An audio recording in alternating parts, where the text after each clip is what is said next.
Hi. முந்தா நேற்று வந்து திருச்சி கிழக்கில் முதல்வர் அவர்கள் வந்து மக்களை சந்தித்து நன்றி தெரிவிச்சாருந்தார் இல்லைங்களா? ஸோ அப்போ வந்து அவர் பேசின வார்த்தைகள்லாம் அவதூறாக இருந்தது. முதல்வர் பேசின வார்த்தையே இல்லை, இப்படிலாம் ஒரு முதல்வர் பேசலாமா அப்படின்லாம் ஒரு கூட்டம் சுற்றுதில்ல. அந்த கூட்டத்துக்காக நான் ஒரு வீடியோ வச்சுருக்கேன். அதில் நீங்கள் பார்த்தீங்கன்னு வச்சிங்களேன், முன்னாள் முதல்வர், முன்னாள் துணை முதல்வர், கட்சியோட துணை பொதுச்செயலாளர் மற்றும் பலர்லாம் பேசியிருக்கிற வீடியோ நம்மக்கிட்ட இருக்கு. அந்த வீடியோ பின்னாடியே வருது, அந்த வீடியோ பாருங்கள். இவங்க இதை சொல்கிறாங்கல்ல, அப்போ இவங்க பேசுனதுனால நம்ம எங்கே போய் சொல்கிறது, நீங்கள் சொல்லுங்களேன். பாருங்கள் அந்த வீடியோவை கொஞ்சம். நம்ம ஒரு பழமொழி கேள்விப்பட்டிருக்கோம், ஒரு கல்ல ரெண்டு மாங்காய் அடிக்கிறது. அது மாதிரி தான் செந்தில் பாலாஜி ஒரு கல்ல ரெண்டு மாங்காய் பல மாங்காய் அடிச்சுட்டா இருப்போம். பல மாங்காய். நான் மாங்கான்னு சொல்றதுனால வேற ஏதாவது நினைச்சுக்காதீங்க நீங்க.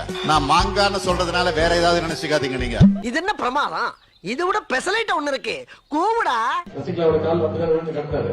டேபிள் சார் கல்லாம் உள்ள போட்டு ஒட்டுக்கா நம்ம கால்வலியும் போட்டுருப்பாரு. ஒட்டுக்கா நம்ம கால்வலியும் போட்டுருப்பாரு. எல்லாம் முகம்லாம் வந்து முக்காவாசி பேர் படப்படாட்டு என்னன்னு தெரியல. எல்லாம் வேற லெவலையும் பாட் பவுடரு, எல்லாம் சிங்கார் குங்குமம் படப்படாட்டு என்னன்னு தெரியல. என்ன காரணம்? 1000 ரூபாய் வச்சா ஒரு விலை மாதவியின் வீட்டுக்கு ஒருத்தன் போறான். அங்க அந்த அம்மா கேக்குது, நீ பார்த்து நீங்க சைவமா வைணவமா அப்படின்னு கேக்கு. அவனுக்கு ஒண்ணும் புரியல.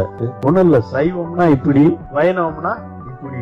ஒண்ணும் புரியல. இல்ல, சைவம்னா படுத்துக்கிறது, வைணவம்னா இன்னும் இருக்கு. அப்போ நல்ல உறவில் ஆரோக்கியமாக பிறந்த சுகப்பிரசவத்தில் பிறந்த குழந்தை நம்முடைய தலைவர் ஸ்டாலின் என்றால், கள்ள உறவில் பிறந்த குறை பிரசவம் தான் குறை பிரசவம். அது கள்ள உறவுல